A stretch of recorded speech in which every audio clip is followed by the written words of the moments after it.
Welcome and thank you for waiting. All participants are in a listen-only mode for the duration of today's webinar. Today's webinar is being recorded and will be posted publicly. If you have any objections, you may disconnect at this time. I would now like to turn the call over to your host from the U.S. Census Bureau, Erlene. Erlene, you may begin. Thank you, Anthony. Good afternoon, everyone. And thank you for joining us for the first Local Employment Dynamics, or LED, webinar of 2026. Before I introduce today's speaker, let's go over a few housekeeping rules. As mentioned earlier, this webinar is being recorded. For your convenience, it will be uploaded to our Census Academy site with all supplemental materials relating to the webinar within 30 business days. We welcome your questions during the webinar. Please submit your questions using the Q&A panel, which is located at the bottom right corner of your WebEx screen. Once you've found the Q&A panel, make sure you choose all panelists from the drop-down menu. This will ensure we see your questions. As time allows, we will answer your questions directly through the Q&A panel, or we will share your questions with presenters to respond to during the Q&A portion of the webinar. Also, we ask that you do not include any personal or business identifiable information with your questions. We suggest keeping the chat panel open, as we will provide key links and other resources throughout the webinar. Keep in mind, you won't be able to respond to the chat. That is for us to send out links and other resources related to the presentation. As you know, we are in a virtual environment and sometimes technical difficulties might occur. If you are having issues, try a different browser or consider logging out and coming back into the session. If you are having audio issues, try selecting the computer audio or calling into the webinar via phone. On behalf of the U.S. Census Bureau and the Local Employment Dynamics Partnership, in collaboration with the Council for Community and Economic Research and the Labor Market Information, it is my pleasure to welcome my colleague, Andrew Foote, as he presents Unlocking NAICS 5- and 6-Digit Details in the Quarterly Workforce Indicators.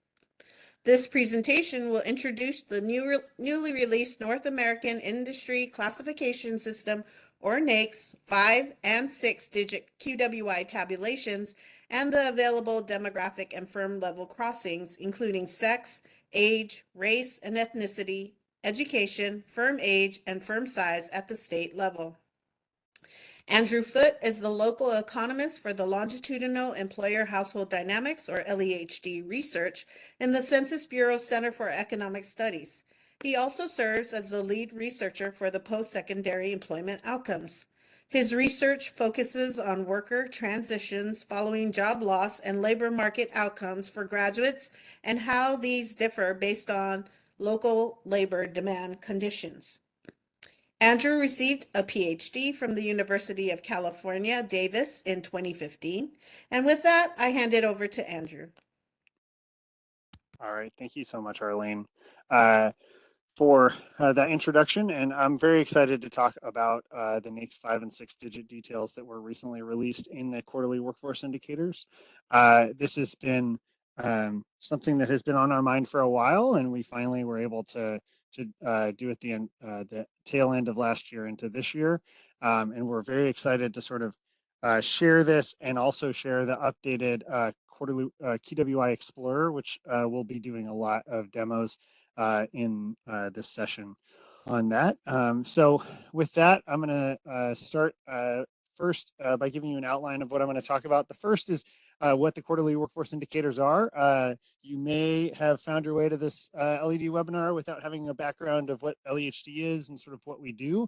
So I'm going to talk a little bit about that, because quarterly workforce indicators is one of our core data products in the LEHD program. And so we're going to talk about why it's important, what we can learn from it, and what specifically you can learn from quarterly workforce indicators that you can't learn from other data sources that are publicly available.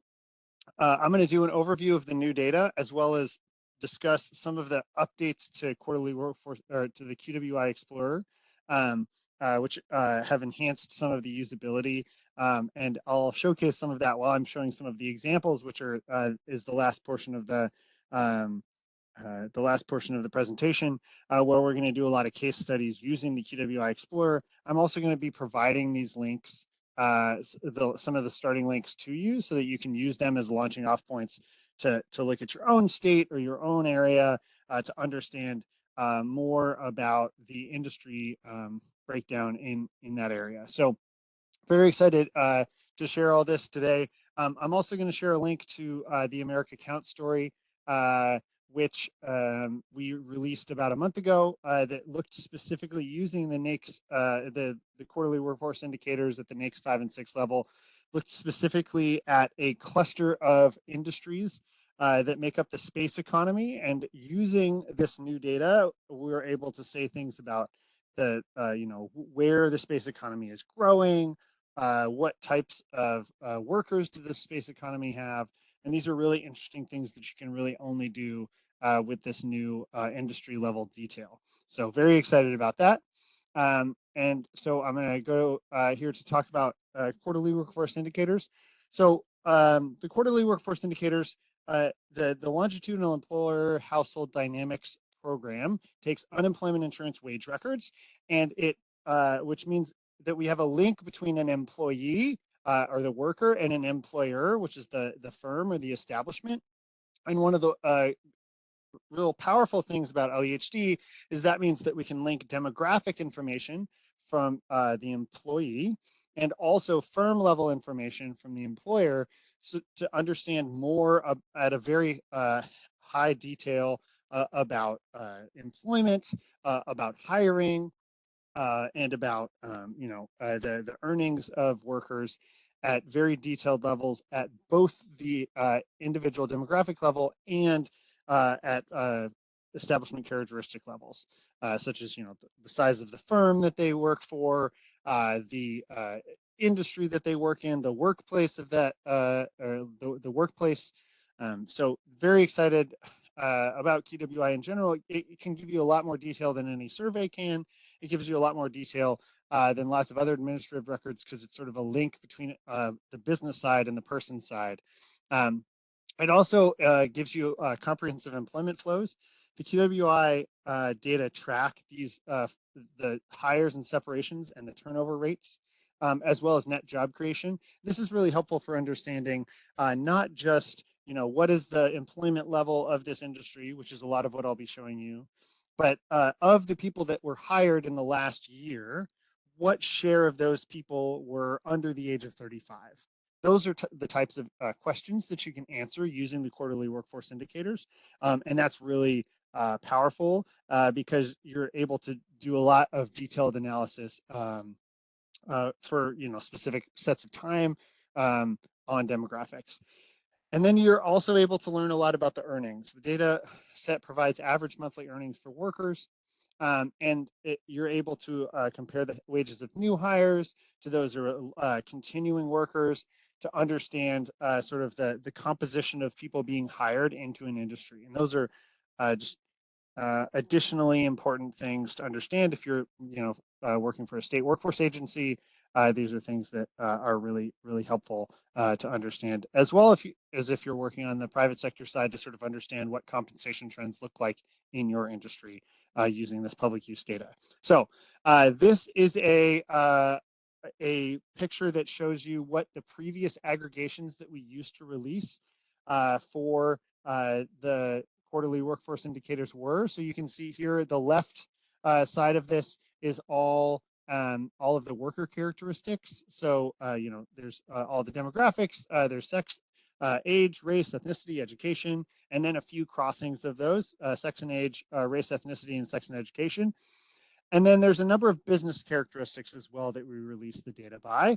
We release it for all firms, as well as by firm age and firm size bins. And then we release it at various levels of geographic detail. We release it at the Workforce Investment Board. We release it at the county level. We release it at the metro area level, which is a collection of counties, and as well as at the state. And then there are also very detailed things that we can release in terms of the industry that the establishment is classified as. So we can look at the sector, which is the 2-digit NAICS code. We can look at the 3-digit NAICS code and the 4-digit NAICS code. And then we can look at privately owned businesses or all businesses, which includes, public sector employment. And so those are all the business characteristics you can see. But one thing you'll notice is that we can't get as detailed as with these previous aggregations down to the 5 and 6 level. And that's actually really important because while there are a number of industries that have very little detail below the 4-digit, there are trends, and I'll show you some good examples of these. There are trends that you can only understand below the 4-digit level at the very detailed industry classification level in terms of employment and hiring. And this will be really helpful in terms of uncovering sort of what the business dynamics are inside of an area. And so what we do instead is we have these new, the new quarterly workforce aggregations that we just released. We're not doing anything below the state level for the geographic detail, but what you give up in terms of the detail on geography, you get in terms of detail on industry. So we can do things at the state level and as well as the NAICS and NAICS 5-6. And so this is really exciting because you're able to learn a lot at a very detailed industry level. So if if you're looking as a state, if you want to understand sort of like what's our logging employment, and then what are the hires into logging that we see, as well as what are the demographic trends of the people that have been getting hired into logging over the last decade. This is the way you'll be able to do that because we have the detailed classifications at the NAICS 5-6. So I'm going to give you a few. I'm going to focus on the top two QWI Explorer updates, which are the ones that are, I think, probably the most important in terms of usability. But there's also some other ones. The first one is that we changed the way that if you go from one industry classification level to the next level down, the Explorer now has memory. So that's really important. If you're interested in, okay, I want to understand agriculture, and you start at the highest at the NAICS sector level, so agriculture is 11, so you select 11, and then you say, okay, well, I actually want to understand something at the NAICS 3 level, so I'm going to go down to the NAICS 3 level. It'll remember that you did NAICS 11 and select all the ones that are below the NAICS 11 at the 3-digit level. And so that helps you to sort of understand and uncover these differences and disaggregate things pretty rapidly within the product and within the Explorer. And then also the way that you can search for NAICS. So now we have all of the industries in there, which means that there's a lot. And previously, if you knew the NAICS code that you wanted and you searched part of it, so you knew, okay, well, I know it's in agriculture, so I'm going to search for 11. You typed 11. What you would get is all the agriculture ones and everything else that has 11 somewhere in that 6-digit classification. And that's not particularly useful because they're the QW or the NAICS is hierarchical, and so you would be more likely to be looking for the first part of that string. And so we've changed the way the search works, which is really helpful in terms of rapidly finding something where okay, I know like the 3-digit, so I'm going to look at that and then try to find which one is interesting under that for the 4, 5, or 6-digit. And then there's some other updates to the QWI Explorer that are very exciting. The first is that if you had the geographies of the United States and you switch or reload it, it reloads as a map, which is nice because generally we think, okay, if you're looking at the whole US, you actually just want to look at a map of all of the states. And then if you are switching states, so I'll show you an example of this. So if you've already selected, say you've selected, residential construction, and you're looking at it in Nevada, and you say, well, I wonder what it looks like in California, and you switch the geography selection in the QWI Explorer, it'll actually remember that you had that selection, and it'll just preserve the selections you made on the axes. And that's really useful. So you can rapidly, if you're interested in pulling data for a couple of states, you can get to those quickly and then download the data out of the data product. So very excited about those updates. They're going to enhance the usability a lot. And they're also going to just help people explore the data in a way that's a little bit more seamless. So I'm going to quickly, so now what I want to do is I want to transition from talking a lot about how great quarterly workforce indicators is to actually showing you specifically why the NAICS 5 and 6 data product is, these enhancements are really helpful in terms of understanding certain dynamics inside of the economy. And so the first one I'm going to start with is construction in Pennsylvania. I'm going to look at fruit and nut tree farming in California. There's a lot of that in California because there's a lot of farming. I'm also going to look at agriculture, construction, mining, machinery, manufacturing in Ohio to sort of see where the growth sectors are in that. And then we're going to look at oil and gas extraction. One of the interesting things about oil and gas extraction is oil and gas extraction, which is 2111 in the NAICS code. If you only have the 4-digit level, you don't actually know whether it's natural gas or oil that's being pulled out of the ground. But now that we have the NAICS 5 and 6 detail, we can actually see that. And that's will tell some very interesting stories, as we'll see in West Virginia. And we'll also understand sort of, I'll show you some ways that you could explore the data, not just looking at employment, but also looking at different demographic characteristics of these people. So with that, I'm going to switch over to show you all the tool, and I'm going to make sure that you guys can see this by flipping over. Okay, yeah, great. So the first one that we're going to do, every time we go through a case study here, I'm going to actually drop the link in the chat. And the reason I'm going to do that is because this link will take you exactly to where I'm going to take you. So this first one, I'm going to show you how to get started on it. But the rest of them, I'm going to use the links themselves. And I really like this this feature of QWI Explorer.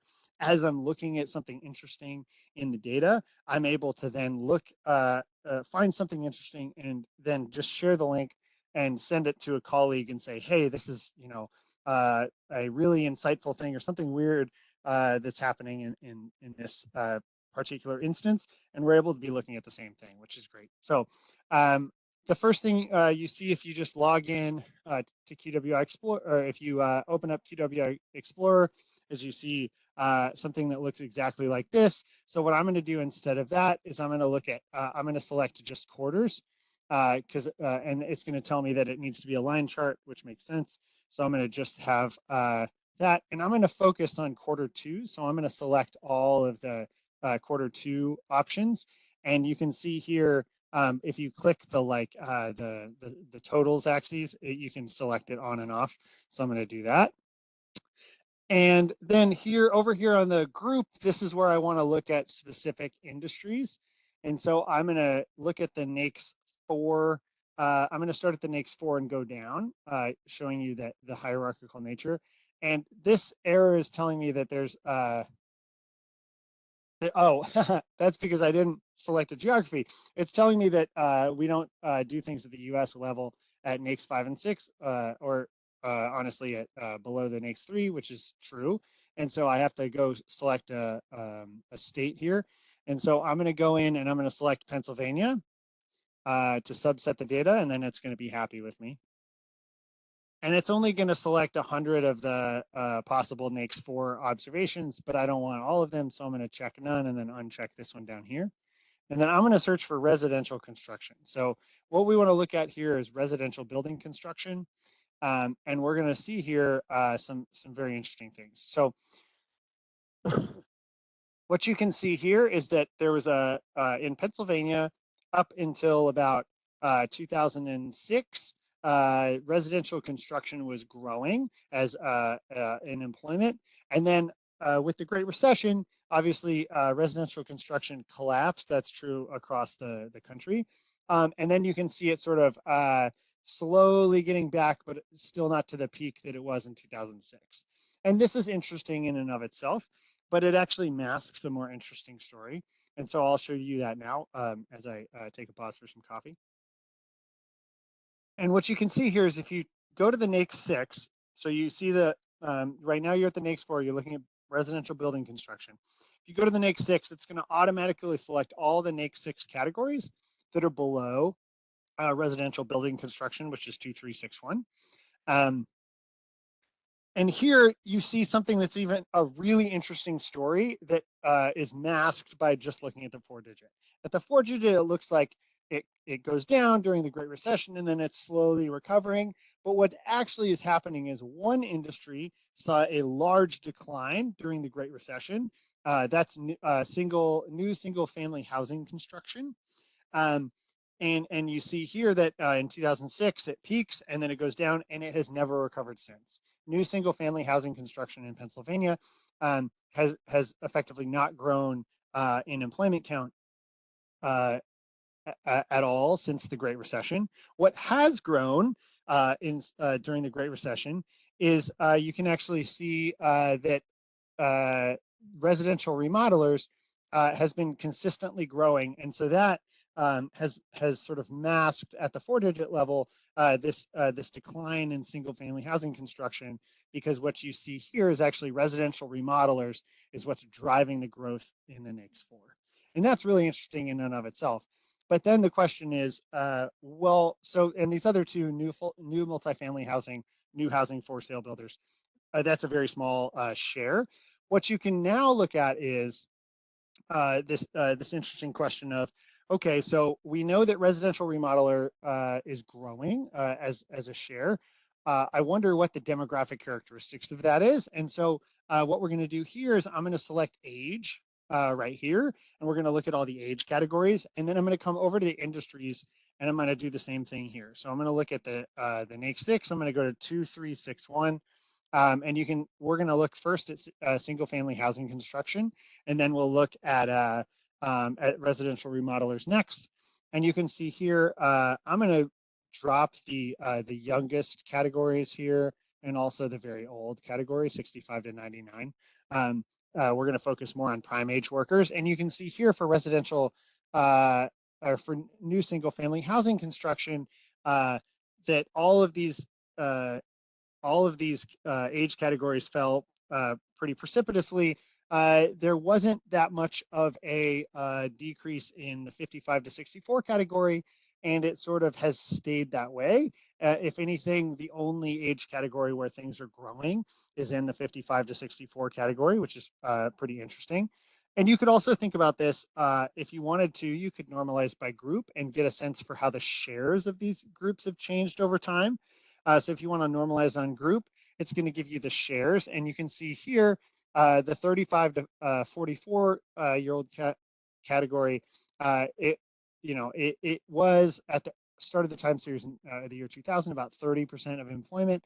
And now it's about 22 or 23% of employment.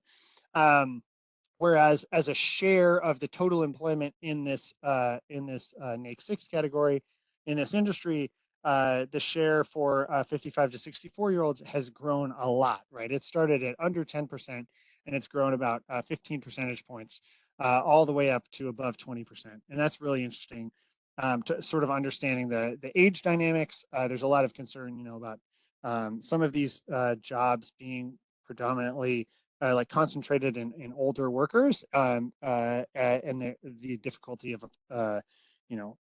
gaining younger workers. And so we can then see if we want to switch and we want to just keep these shares up, we can switch back over here and look at the same dynamics for residential remodelers. So let's see what it looks like for residential remodelers, and it tells a very different story. There's still this aging of the workforce for this industry, but the 35 to 44 year olds has not experienced as large of a decline, and has actually been increasing in the last 10 years. And so that's interesting in terms of understanding the people that are employed in that industry. And you don't even have to focus just on employment, which is interesting. So we're going to unnormalize by group here. And you can look also at hiring. So if you want to look at hiring here, you could look at like who are the people that are getting hired into this, and the age composition of these people. You can see that the people that are getting hired, less and less of them in terms of counts are the 35 to 44-year-olds. More the highest category in terms of hires is actually 25 to 34-year-olds, and so it doesn't, it seems like they're hiring younger workers, which is good if you want, sort of like a robust pipeline of workers in an industry. And so that's one example of a way you can use this new detail to sort of understand and uncover something at a very detailed level. I'm going to then look now, I'm going to go to nut and tree farming, which is, a completely different direction. So I'm going to paste this into the chat as well. So this is fruit and nut tree farming. And I actually, when I made this, I normalized on group, but we don't want to normalize on group. So I'm going to do this right here. And you can see here in California, fruit and nut tree farming, has it went down a little bit in 2005, and then it peaked in 2015, and it's been going down ever since. This is, an interesting dynamic, but it sort of, in general, looks really flat, right? It hasn't really wavered. But if you look at the NAICS 6, you actually get a much different perspective on this. So if we look at the NAICS 6 level, you can see that there's a lot of shifts in terms of the types of farms that are growing and the types of farms that are shedding workers. So you see here this light orange line here that I'm highlighting is grape vineyards. Grape vineyards has basically always been declining since 2000 in California, which is really interesting. So in terms of employment, grape vineyards are consistently going down.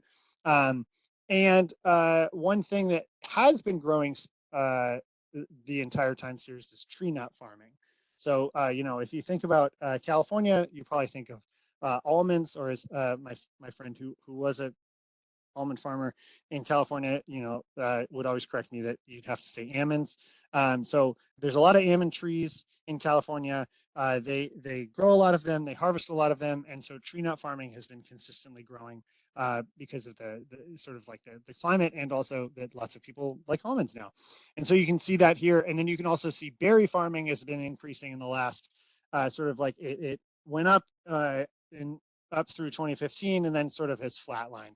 Right, but you have to you have to be able to see at the NAICS 6 level this detail across these different types of these different industries, which is very interesting. And we can also look here.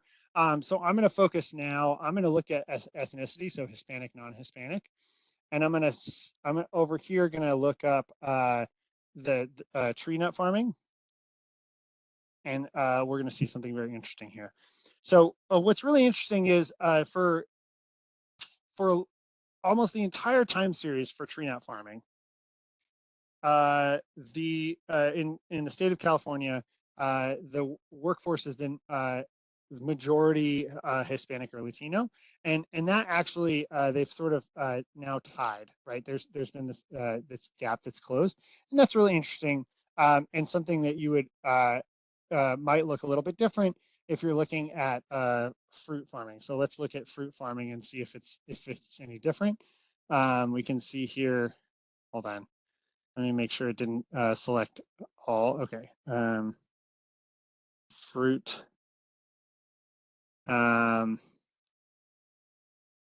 Fruit and nut tree combination farming is one that we can look at, and we can see, similar dynamics. So something that's really interesting that I think, that I uncovered while I was looking at this. We're going to move on because I don't want to run out of time and not have any time for questions. We're going to talk about agriculture, construction, and mining machinery manufacturing in Ohio. So Ohio, has historically been a manufacturing hub, and so one of the things that they make is lots of other like machinery. that's useful. And so the link I just sent is exactly the link that you can see here. And you can see that if you looked, so if we look at the 4-digit, so this is down to the 6-digit, but if you look at the 4-digit, once again, it looks like it's sort of flat at about 6,000. It's been going down a little bit during the Great Recession. It's gone back up. We can actually get a better time series up through 2025 now. If we select all the quarters, and you can sort of see, it's been going down, it's gone up, but it's stayed right around 6,000. And then if we're interested in the NAICS 6, there are some industries that are growing inside of this. So specifically, construction machinery manufacturing has been growing a lot over the last, the last 15 years. So it started in 2006 with about 2,500 workers, and it ended with about 300 more. So that's a good growth. And in fact, if you want to normalize it, so if you're interested, say I wanted to start and understand sort of starting in 2007, how could how have these grown with respect to their 2007 base? So I'm going to start the time series in 2007, and then you can normalize on the x-axis, and you can understand sort of how these have grown as a share of their initial employment.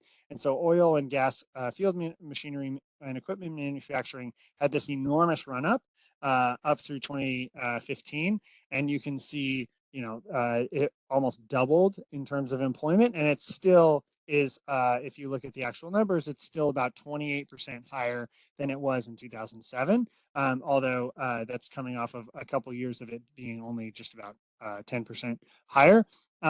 But for construction manufacturing, it's had seen similar growth, but it's been more consistent, not sort of like up and down as much.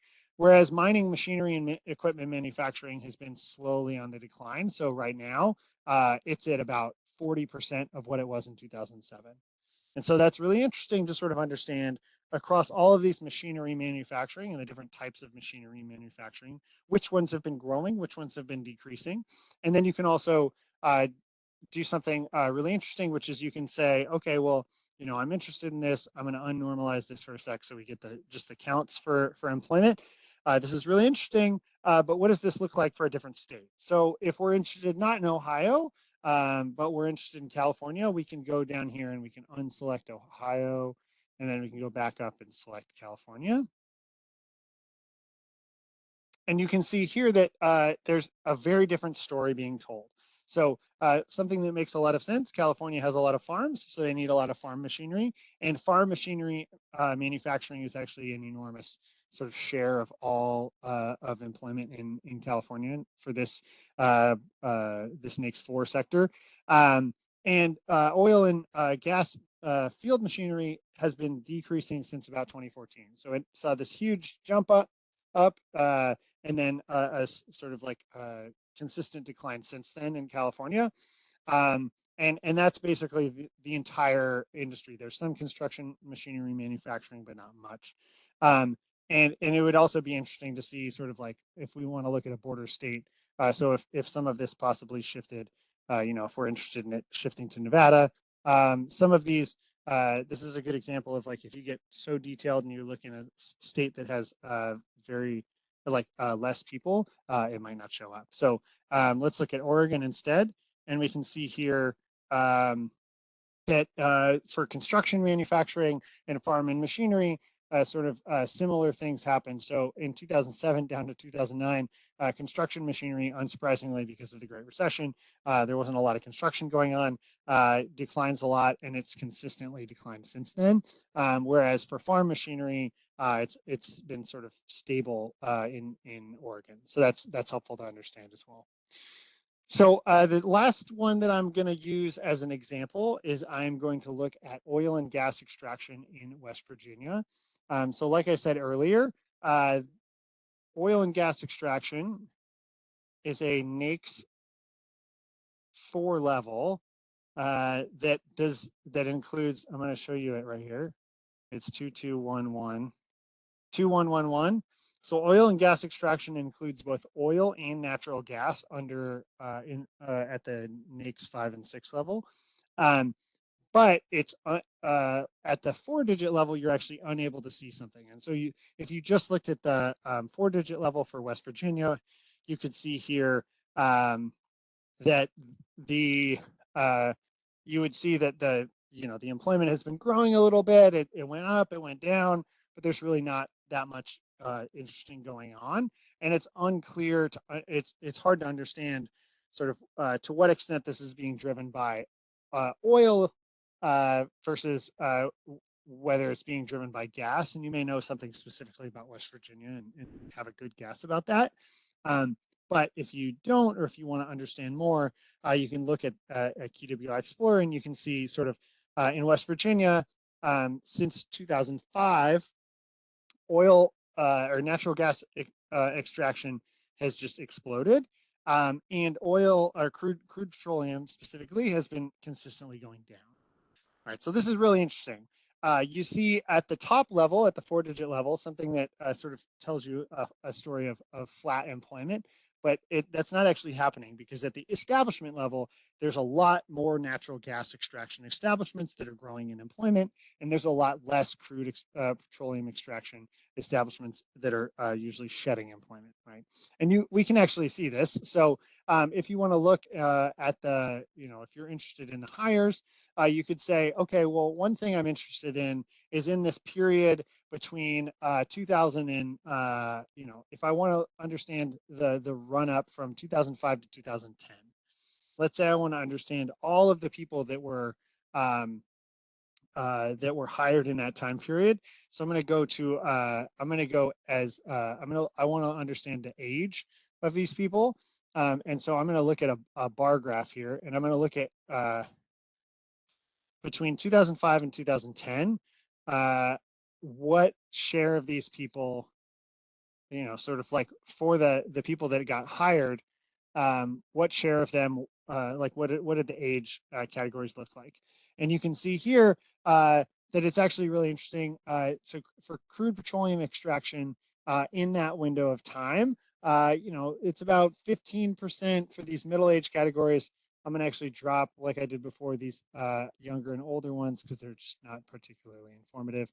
So you can see here, there's less in these age categories in terms of like total counts. And if we wanted to normalize it, we could do it that way to sort of understand the composition. And for natural gas extraction, you see that they're consistently hiring a lot more people that are a little younger than for crude petroleum extraction. So the people that are getting hired into natural gas are younger than the people at the same time who are getting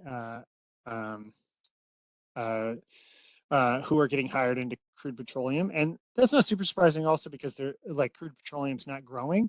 And so we could also look at the separations. So for the people who are separating from natural crude petroleum or natural gas, sort of what's the age composition of those people? And the same thing is true, right? So it's the people that are separating, a lot of them are younger.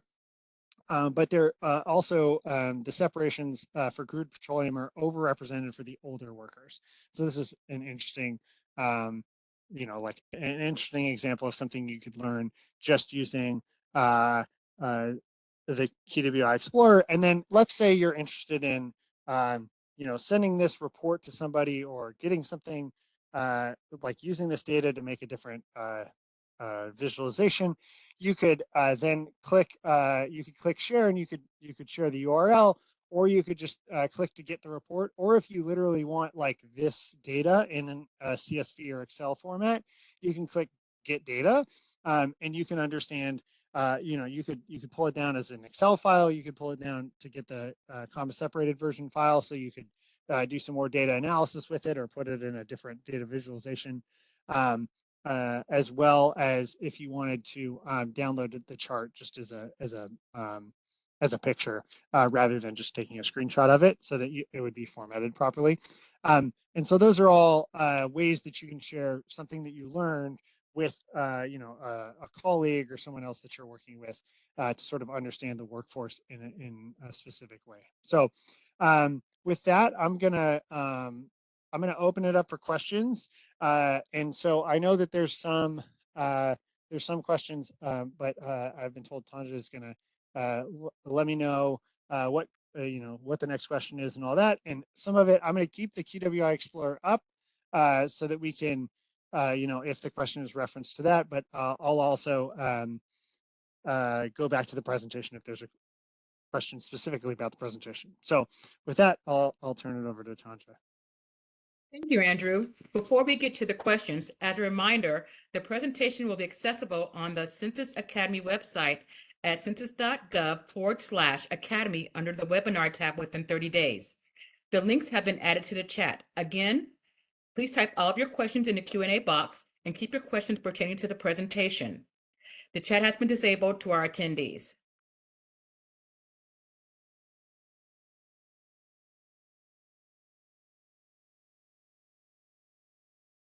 Is this level of NAICS detail available at a county or metro level? If not, will it be at some point in the future? Yeah, that's a great question. There's no plans right now to make it available at a lower level of geographic detail, because we have to be really detailed at the NAICS or at the industry level. And once we get down to a county, we would not be able to be publishing most of these cells anyways, because there would only be, potentially one establishment that fits that category.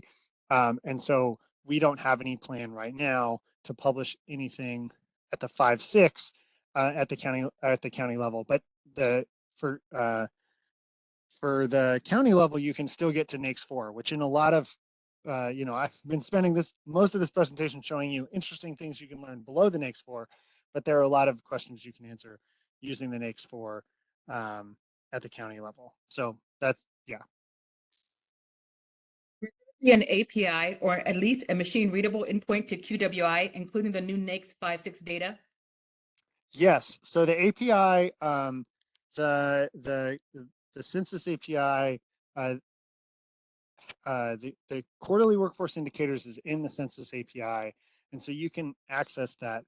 I believe we actually have an old LED webinar that discussed how to access the QWI and PSEO data in the API, but it's in the API, which is fantastic because you're able to pull the data rapidly rather than just going through the Explorer. I will note it's also in the LED extraction tool, so I'm going to share this. So if I show you this here, so if you want to go rather than being in the QWI Explorer, if you want to get, if you know specifically what you want, you can go to the LED extraction tool and into the quarterly workforce indicators, and I'll share this in the chat. The LED extraction tool, and that has the NAICS 5-6 category, like the NAICS 5-6 data as well. So you're able to access the NAICS 5-6 in the quarterly workforce or like in LED extract as well. So there's multiple ways to get the data, both API and the LED extract, if you're less good at API like me. Q1 2025 data be available? So Q1 2025 is available for almost, I believe, everyone at this point. There's actually a number of most states that are available up through Q2 2025. So you can see here that for West Virginia, it's available through Q2 2025. And so it should be available for all the states. There are a few states that had some late submissions or like a lapsed MOU, and that would cause a delay. But we always like update up to the data, the time that the data are available. So hopefully for the state you're interested in, it'll be updated soon. But for almost every state, we're all the way up to date to Q2 2025. QWI ever include occupational information such as SOC or ONET-SOC? Yes, this is a great question. So the answer is no. Quarterly workforce indicators is not going to include occupation. The problem with the reason why is because the quarterly workforce indicators uses the unemployment insurance wage records from the states as the foundation and sort of the infrastructure for this data product. And except for a few states very recently, so it's like starting most like the oldest state in terms of occupation is like the end of 2023. For only a few states do they even have occupation on the wage records at all. So we are doing some preliminary work sort of understanding and trying to get that data in and understanding its quality, but it's not going to be part of a regular data release because it doesn't cover enough states in the US for it to be usable in a broad way. But I wish it were, but it's just not part of the unemployment insurance wage record that states maintain. To uncheck the normalizing for this portion of the analysis. Oh, how do you uncheck?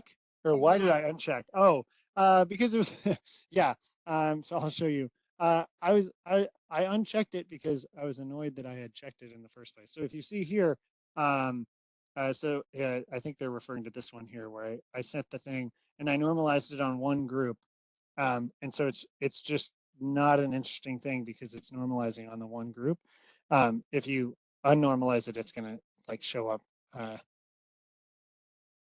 the like with the actual counts, which is the thing we're interested in. So that's why I unchecked it there. You could, if you get down to the this one here and you're interested in it, you can normalize it on group again to see the sort of the shares inside of that group. But I was uninterested in that for the specific use case that we were looking at, which is why I unchecked it. This is wonderful data, and I'll definitely use the interactive visuals. However, I will also want to blend this with my own data. Is there any API or download of detail? Yeah, so I mentioned earlier the API. I'll also highlight the other way that you could get to the data, which is actually here. So if you go to the LEHD website, which is right here, I'll drop this into the chat. You can see here if you click on QWI data, if you're interested in it, there's this is very not zoomed in. Let me fix that for you all. You can see here all of the ways that you could get the quarterly workforce data. You could do QWI Explorer, which is what I showed here, queries in the LED extraction tool, as well as the Census API. And then if you're interested in just downloading the specific file that you want, if there's a file that you always use and you sort of like always come back and just update it to that new file, you can select the state that you're interested in, maybe looking at Georgia, and then grab the file that you're specifically interested in. This is for people that know exactly what file they want. In general, if you're going to download a lot of data, I would start with the LED extraction tool. And if you are good at like doing API calls, the Census API is very usable for the quarterly workforce indicators. So that would be my suggestion. This may be beyond this webinar, but it is something I'm wrestling with currently. Firm job change.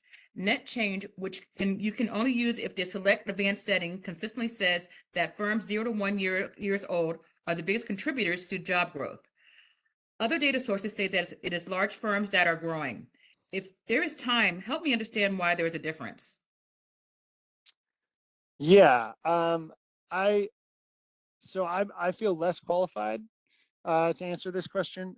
What I will say is, that's a consistent finding is that those really young firms are creating most of the jobs, mostly because they're like getting born and then hiring some workers, and there's just lots of those firms in sort of the churn of people hiring.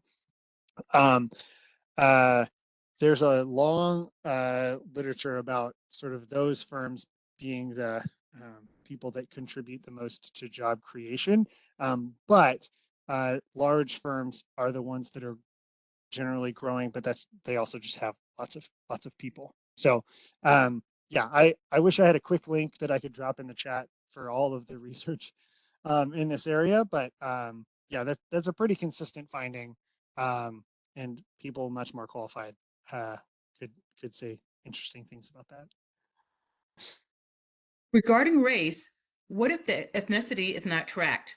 Do those go into the non-Hispanic category, or are they excluded?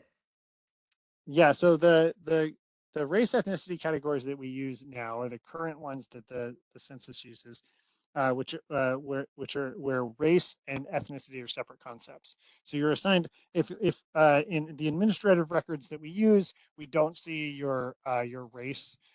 We impute your race based on a number of other things we might know about you, your earnings, your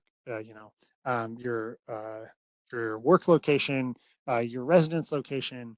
And so we have a system for filling in through imputation your missing race. But if you if you're missing a race, you're gonna get that completed in the production process. It's not gonna sort of feed in, and then you have race and then ethnicity, which is Hispanic, non-Hispanic. So hopefully that addressed the question. Not a question, but this is an amazing tool. Thank you for sharing this today. Yeah, I'll shout out the our applications team.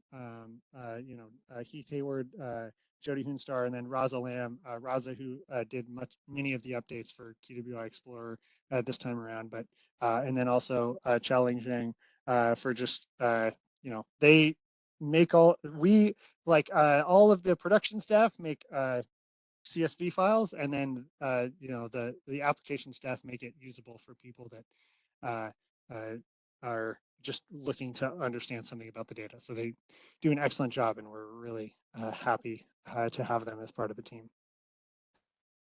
Will there be a workshop on this later? Ooh, that's a good question. This is actually a great time to plug the LED workshop, which is right here. So if you're interested in learning more about the ways that you might use the LEHD data broadly, not just quarterly workforce indicators, there's a lot of presentations that'll be at that workshop where we'll talk a lot about different ways that local areas are using the data, and we'll get presentations from the people. If you have, a way you've used it in the past, you can always submit and click on the call for presentations and submit something as well. And then if you look at past workshops, you'll actually see some training. So in 2004, on the Thursday in 2004, we have all these trainings to sort of go through how you could use the tools and how to make it better. And so I'll drop this in the chat as well, just to have everyone have access to it, because we've done a lot of work trying to walk people through the tools and learn more about them. And then also you can also look at all the past LED webinars that have done lots of work with the tools as well. Is there a data dictionary available for all terms and indicators? Yes, there is. Let me see if I can quickly find it. So if you go to quarterly workforce indicators, you'll see over here there's a QWI help, and you can click on lots of different things. QWI 101, which gives you an idea of exactly the measures in quarterly workforce indicators and sort of how they relate to one another, and the different categories. And then also there's a QWI schema here, which gives you all of the different variable, like if you download the CSV, the variable labels and what they mean. And so there's lots of ways you can learn about that. I'll drop the QWI 101 in the chat, just because I think that'll be a particularly useful resource, and is for me when I'm trying to specifically specifically define one of the measures. Andrew mentioned something about understanding pay scales. Yeah, I did talk about that. So let's do an example with that. So we could be interested. Let's go look at my original one, which is Pennsylvania, and because I have not looked at that, so we'll do it live. So in Pennsylvania, instead of looking at employment in these different industries, let's look at the indicators here. So if we drop down to indicators and we go all the way down to earnings, we're interested, there's a number of different earnings concepts. There's full quarter earnings. So that's people that have a job in the adjacent quarters. So we know they're employed for the entire quarter, as well as the beginning of quarter earnings employment, higher, like the earnings employment or the earnings for new hires, as well as the earnings for people that were separating. So let's look just at full quarter employment here so we can see it. And you can see here that in terms of earnings, it's been slowly tracking up, and that actually residential remodelers are the ones that are earning the least for average monthly, rather than any of the other ones, which is something I wouldn't expect, but I don't have strong priors about this. You could also come over here. So if we wanted to compare different earnings, we could look here and we could look at the people that were getting hired and then people that were separating, seeing like sort of how their earnings differ. And we're going to look specifically at residential construction. So I'm going to come over here and do residential remodelers. So let's look at residential remodelers and see sort of like the differences in terms of earnings for people that are getting hired and people that are separating. So you see here, and this is a pretty common story, which is the people that are getting hired are making slightly more than the people that are getting that are separating in any given quarter. And so yeah, there's a lot of different ways you can look at the slice the data to look specifically at the earnings. And so, yeah, you're right that I never showed an example. So we got to look at one together. So please let me know if I'm getting this right. With QWI right now, I could, for example, calculate hiring and separation rates by 5- and 6-digit NAICS. Yes, you can. Right here. You can even click on the rates and we can look at it right now. So you can see the hiring rates and separation rates. We do all of the calculations. And so this is specifically for residential remodelers, but the hiring rate in 2009 quarter 2 for this is end of quarter hiring rate for residential remodelers in Pennsylvania is 0.189. Whereas the beginning quarter separation rate is 0.107. So they're right in there. It's we have all the indicators at the NAICS 5-6 level at the state level. Are estimates available in both seasonally adjusted and non-adjusted views? This is a great question. No, we don't do seasonal adjustment for the quarterly workforce indicators. We have talked about it a lot, and I think people can do seasonal adjustment, but we have not done it ourselves. So yeah, I would encourage people to seasonally adjust it if they're so inclined, but we do not provide those adjustment factors. Large metros are as big as many states. Could you in the future consider using an employment level criterion for release of the 5-6 digit instead of a hierarchical geography criteria? That's a good question. I mean, it's certainly something we could think about. We would have to think about, effectively what we would have to do is release things at the county level, but just know that nothing at the county level is going to be releasable. I know it would all be suppressed in terms of like the way that the protection and the crossings work. So we'll certainly look at it and see if that works, because you're right that there's large, Los Angeles County is even the LA metro area is very large and has a lot of different industries in it, and so that would be very interesting to look at. But yeah, we'll look into it, and now I'm interested to see if there were additional things we could learn at the metro area level, if we can do that. So we'll see. We always are interested in sort of pushing and understanding how much we can release that's usable to the public, that we think would provide insights for workforce agencies. Not a question, but great presentation. Oh, Thank you.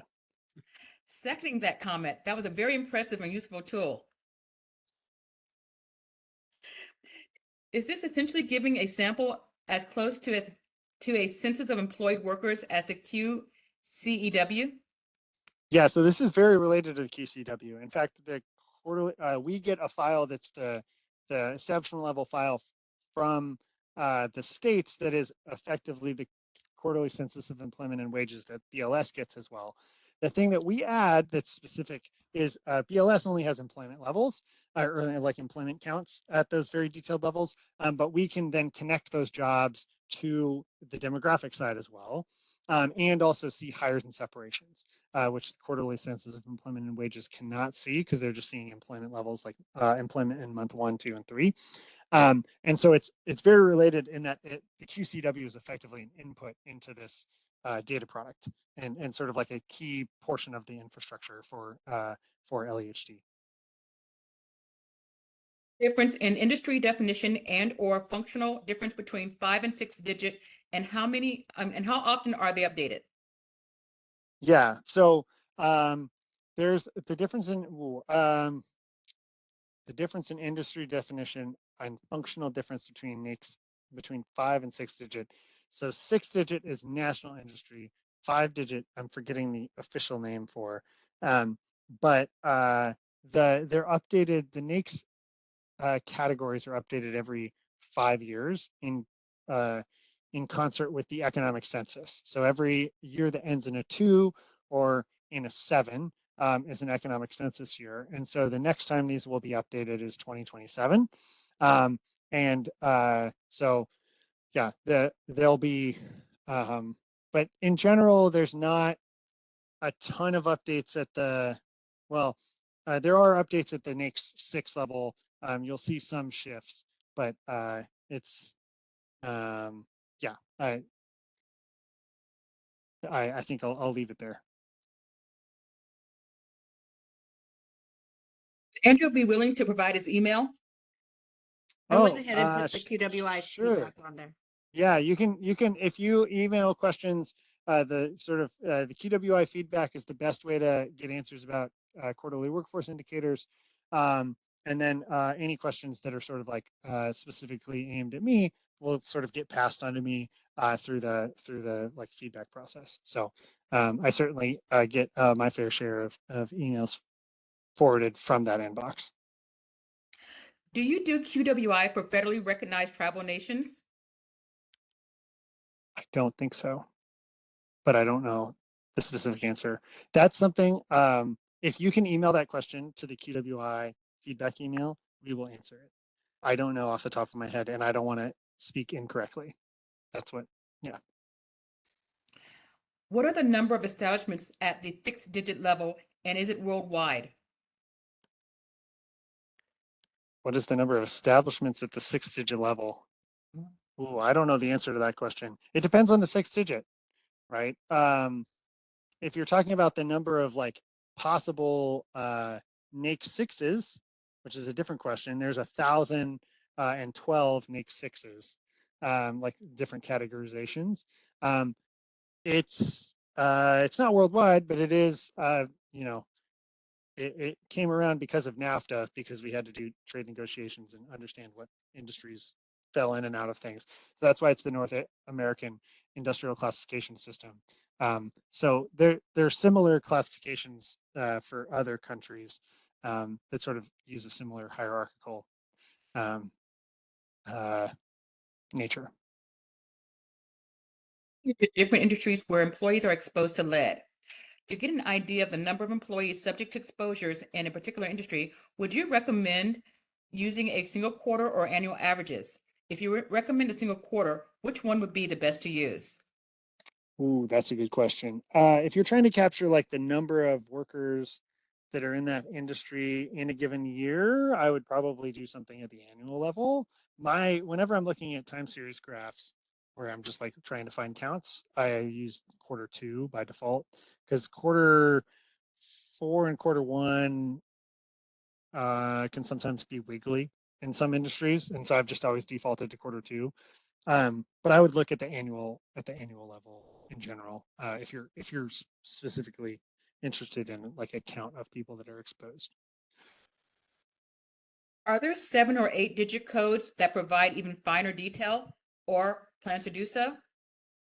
No, the NAICS 6 is the most detailed level that exists. This is a count of jobs rather than workers, right?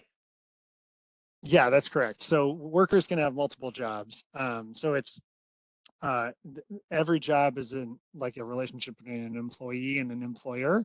And so if you have a job in like if you're in retail and you also have a job as like a administrative worker or a temp worker in another area, those are going to show up twice. So it's not at the person level, but it's counting sort of all of those employee-employer relationships. This concludes the Q&A session. I will now turn the mic back over to our host, Erlene.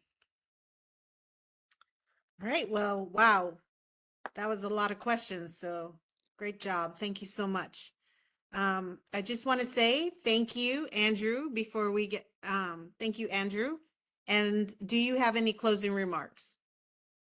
No closing remarks, just excitement for all the like for the NAICS 5.6 to finally be out and also out in the QWI Explorer. Look soon for we have an America Count story that's looking learning using loads, which is the LEHD origin destination employment statistics, which is very detailed census block level. There's an America Count story coming out that's looking at using loads to understand the dynamics like from year to year in a metro area. So that would be a great other use case for the LEHD data products. Well, this concludes the February LED webinar. Join us on March 18th at 1:30 p.m. Eastern Time when Mark McInerney presents the strengths of QWI and administrative data in a small state. Also, stay tuned for more information regarding the LED workshop, which will be May 12th through the 13th. Upon exiting this webinar, you will receive a pop-up to end evaluation. We would appreciate that you take the time to answer the questions so we may better serve you with future webinars. On behalf of the U.S. Census Bureau and the LED Partnership, thank you for joining us today. Thank you, Andrew, and enjoy the rest of your afternoon.